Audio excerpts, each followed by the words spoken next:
Dacă vă plac rezumatele noastre și le vreți cât mai detaliate, vă rog să ne ajutați cu like-uri, distribuiri și comentarii. Să începem! Ce se întâmplă în Infidelul episodul 36?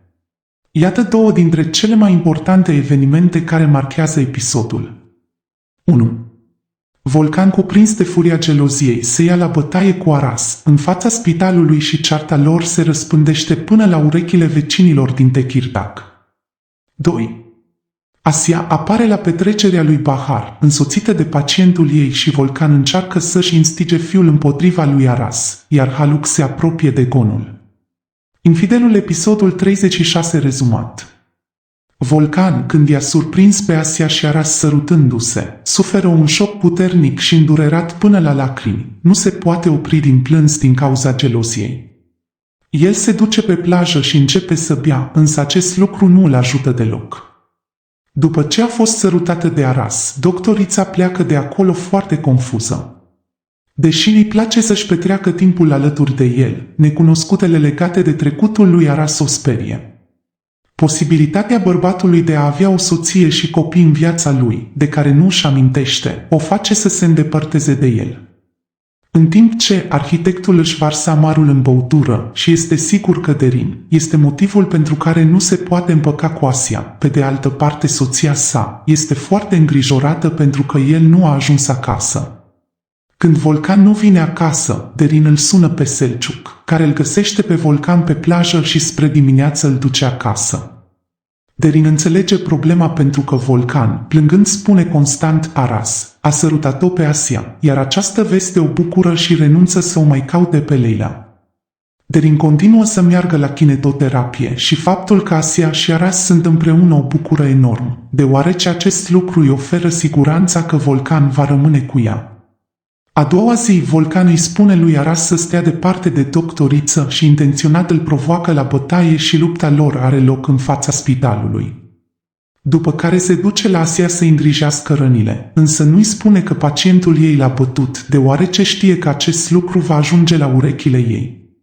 După ce Volcan ajunge la spital bătut, despre acel incident începe să se vorbească atât în fundație, cât și în spital. Vestea despre disputa dintre cei doi se răspândește printre locuitorii din Tekirdağ. Javidan și restul femeilor din asociație încep să discute despre Asia, că nu respectă etica medicală și fapta ei o clasifică ca fiind ceva neprofesional, afirmând: să se încurce cu un pacient este ceva ce o femeie cu bune moravuri nu ar face. Aras, care se află la locul respectiv, sare imediat în apărarea iubitei sale. Mai târziu, în timp ce încearcă să găsească informații care l-ar putea ajuta, îl întâlnește pe Kadir, care știa că Aras a reparat software-ul spitalului, cu o zi înainte. El profită că nu-și amintește de el și îl abordează, pretinzând că este o persoană total diferită.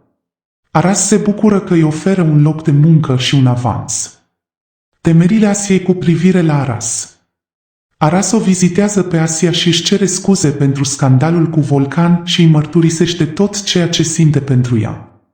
Când încearcă să se apropie din nou de ea, doctorița îl respinge pentru că ea se teme că, așa cum și-a uitat numele după accident, este posibil să nu-și amintească dacă are soție sau familie. Ei vorbesc despre acest lucru și el îi spune că, chiar dacă are un trecut, ceea ce simte pentru ea acum este real. Lăcătușul la care doctorița a dus cheia îl sună pe Aras și îi spune despre un conac vechi părăsit. El se duce acolo împreună cu Asia, dar cheia nu potrivește. Volcan își instigă fiul împotriva lui Aras. Pe de altă parte, Volcan ajunge acasă la Asia și îi spune că va divorța de Derin. Când rămâne singur cu Ali, încearcă să-l întoarcă împotriva lui Aras. El îi cere să-i spună de fiecare dată când noul venit se află lângă Asia: trebuie să-ți protejăm mama. Arhitectul își convinge fiul că maică sa este foarte încrezătoare și crede că acel tip este bun, dar adevărul este că nu știu nimic despre el și poate să fie periculos. Adolescentul, care are încredere oarbă în tatăl său, îi promite că îl va ajuta să-i despartă pe Asia și Aras. În ziua următoare, Gonul se trezește mai bine dispusă ca niciodată și pentru a distrage atenția oamenilor de la faptul că ginerele ei a avut o altercație cu Aras, pune la cale o cină pentru a sărbători sarcina lui Bahar. Selçuk și Nil fac pregătiri cu meticulozitate pentru a și surprinde în mod plăcut oaspeții. Bahar vorbește cu soțul ei despre faptul că Derin poate să meargă și spune că nu-i poate ascunde asta lui Volcan, dar soțul ei o roagă să păstreze secretul.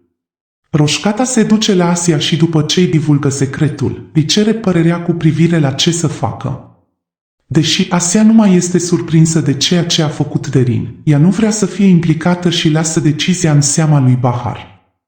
Împreună cu Bahar, Gonul organizează o petrecere la restaurantul lui Selçuk pentru a anunța vestea sarcinii.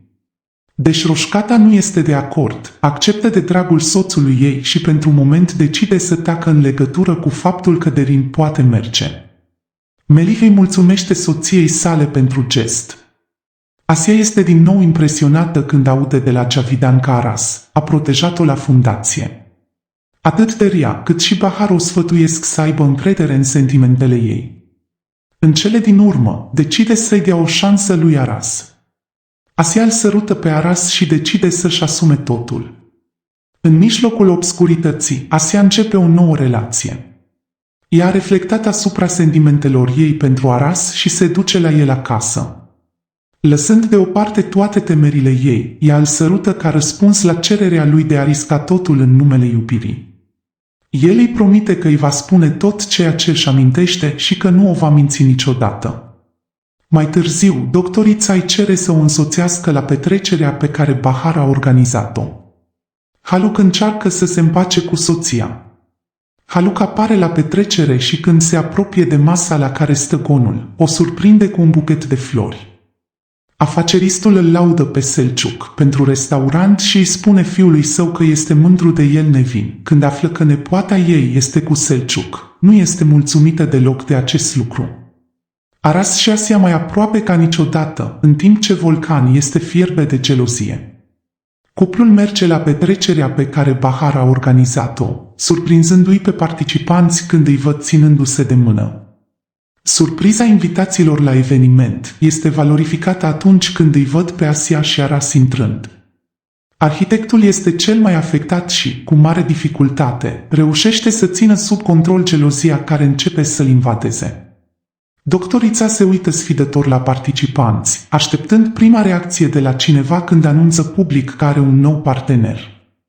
Toată lumea rămâne confuză. Vă mulțumim pentru vizionare și dacă v-a plăcut acest rezumat, ne poți ajuta cu like-uri, distribuiri și comentarii. Acestea fiind spuse, vă dorim numai zile cu zâmbete.